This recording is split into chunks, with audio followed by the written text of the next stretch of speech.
চন্দ্রকোনায় আগুনে ভস্মীভূত একটি আস্ত কারখানা।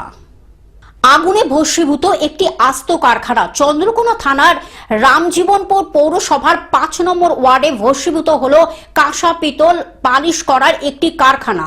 জানা গেছে গভীর রাতে আগুন লাগার ঘটনা ঘটে, তা ধীরে ধীরে বড় আকার নেয়।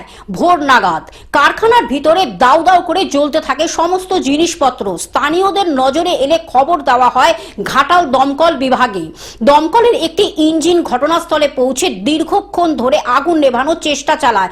ঘটনাস্থলে উপস্থিত হয় চন্দ্রকোনা থানার পুলিশ, দমকল ও পুলিশের প্রাথমিক অনুমান ইলেকট্রিক শর্ট সার্কিট থেকে এই অগ্নিকাণ্ড ঘটতে পারে। পশ্চিম মেদিনীপুর থেকে কল্যাণ মণ্ডলের রিপোর্ট, গ্লোব নিউজ। এখন থেকে গ্লোব টিভি দেখুন আপনার স্মার্টফোনেও। গুগল প্লে স্টোর অথবা অ্যাপল স্টোর থেকে ডাউনলোড করুন গ্লোব টিভি লাইভ অ্যাপ। এছাড়া জিও টিভি অ্যাপ থেকে দেখুন গ্লোব টিভি লাইভ।